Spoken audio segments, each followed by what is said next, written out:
I got an uncle yang suka pegang my body masa primary school. Itu pun my parents never told me it is wrong for them to touch. And they love to touch my body at those parts. The first thing I would encourage parents to do is to keep calm. While learning that your child may have been sexually abused can be quite overwhelming, it's important to keep calm for the child. Because any reaction that we give physically, our facial reactions, our voice, may actually get the child thinking that they have done something to distress us. That moment is actually about the child wanting to come and speak up to you about something that's happening to them. So keep calm. Start by believing the child with whatever they're telling you. Whether it's right or wrong can be verified later, but as the parent, as the person that the child has chosen to speak to, that takes a lot of trust. It's important to keep calm and be there for the child. So you can start by telling the child that you're there for them and you believe what they have to say to you.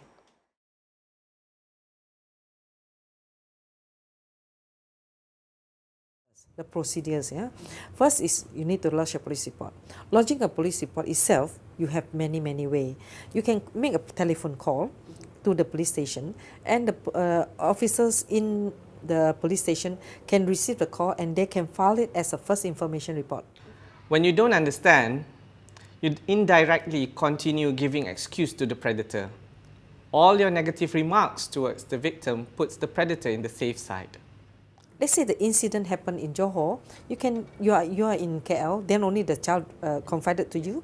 You can lodge a police report at Kuala Lumpur, but we still need to refer this report to the Johor because Johor will investigate, and eventually, when the case go to the court, only under the Criminal Procedure Code, only the magistrate or the session court judge at the place where it happened can judge, can sit on the case.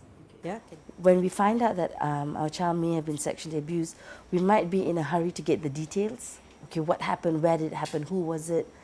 It's important to take a step back and remember once again that that moment is not about you, it's not about me, it's about the child that's coming to speak to you.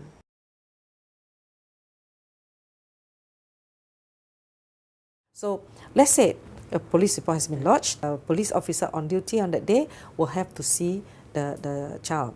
Okay, when they see the child, they will record a statement. Right now, we have Child Witness Evidence Act. The child can choose to testify themselves. Child below age 16, yeah, can choose to testify themselves in the open court. They can choose to testify in court with a shield between him and the perpetrator. The third one, he can choose to give testimony through video recording. That's why, since 2014, we have got a child interview center in all the states. Yeah.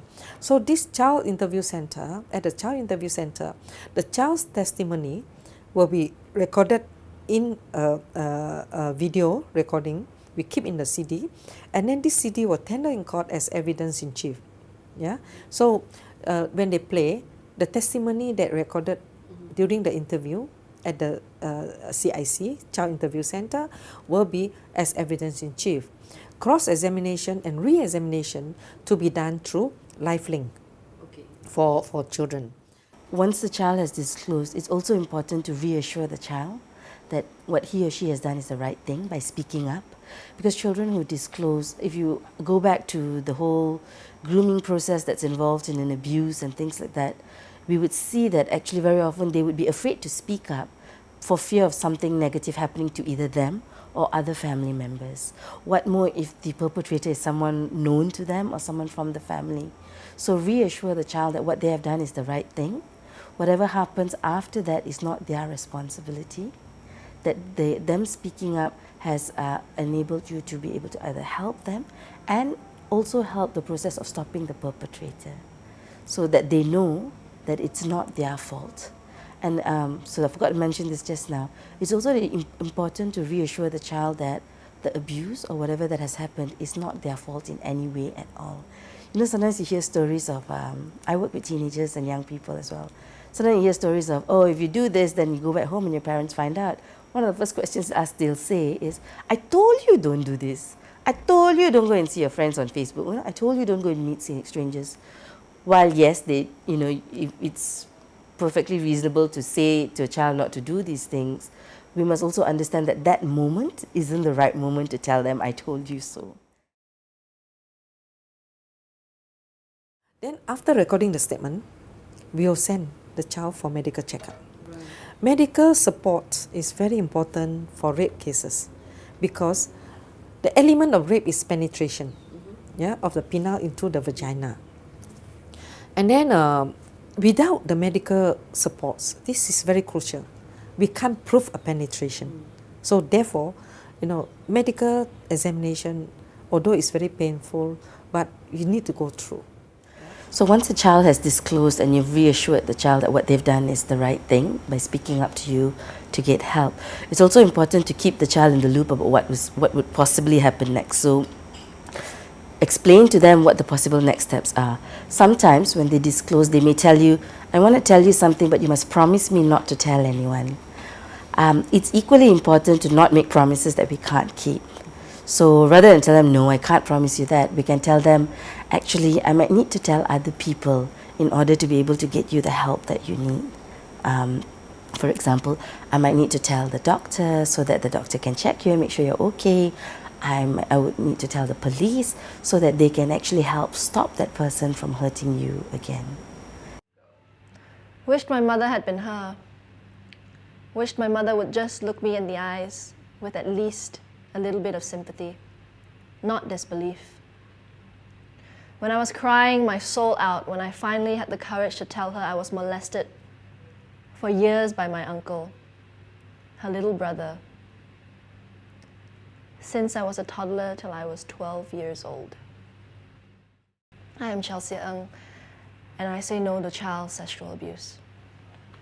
So after the medical examination, so over there in hospital, the child will be given, the social worker at the hospital also will give psychological and emotional support, especially for rape victims, child rape victim, So they will see them and then they'll make evaluation. If the child is more stable, so there is no need follow-up. If the child is very unstable and very still traumatized, so they will do some follow-up session with them. Okay? So medical checkup is part of the evidence. So we need to go to the scene of crime. So once you've explained the next steps, for parents who feel uncomfortable going it alone, there are NGOs like Protect and Save the Children, I believe, that provide case management. So maybe going to an organization that can help them through the process might be helpful. For parents, say for example mothers, sometimes going to a women's organization to get that support to help them through might be helpful as well.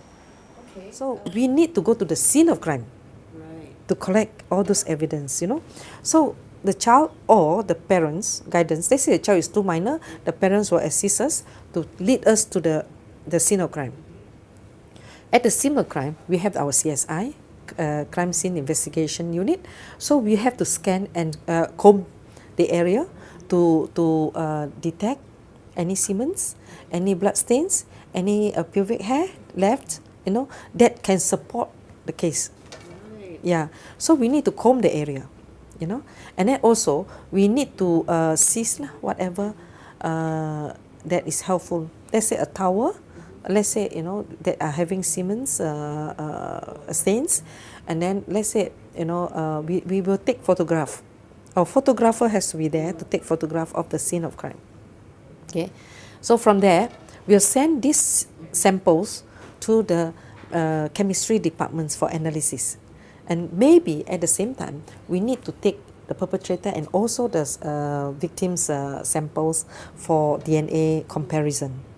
Yeah, so you can see that the whole process is quite tedious. Yeah, but we need to go through. Yeah, and then let's say scene of crime has been visited and all this, so that is almost done with the victim. I thought I can forget those things dan hidup macam biasa, but the truth is I'm traumatized sampai hari ini. Bila balik kampung, bila saudara semua buat gathering, I prefer to be in the room because I feel safe in there. Dari tengok muka diorang tu. My parents selalu marah sebab suka sangat duduk dalam bilik, but since they never know what happened, I paksa diri cuba bergaul dengan saudara semua termasuk mereka yang melakukan. The police part we will try to trace where is the perpetrator. We will have to arrest the perpetrator. Then we have to remand the perpetrator. We have to record his statements, you know, and then we have to take his fingerprints, his photograph, and all this procedure has to be done. Yeah. I think actually I would advise all adults, regardless of whether you have children or not, to look for opportunities to educate yourself about the subject matter. People hear child sexual abuse and they immediately think rape. It's a whole range of things, many of which we don't even consider abuse, right? Like flashing and things like that. So I would really very strongly recommend every adult to look for avenues to educate themselves, because that is the first step towards protecting a child. Only if we educate ourselves will we be able to recognize the signs.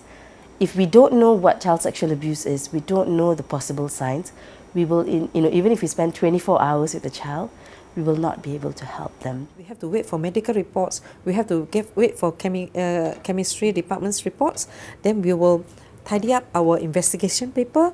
Then only we refer to the Deputy Public Prosecutor for suggestion of charging or non-charging. Yeah. So that is where sometimes, in between, there are some gaps. We can't find any evidence. Sometimes we know the child is raped, but medical report saying that hymen intact. So this is also another problem. There are some child really they're being this thing, but probably because of the structure of their this thing, vaginal structure, so they're very difficult for us to prove a penetration where she said there is already a penetration.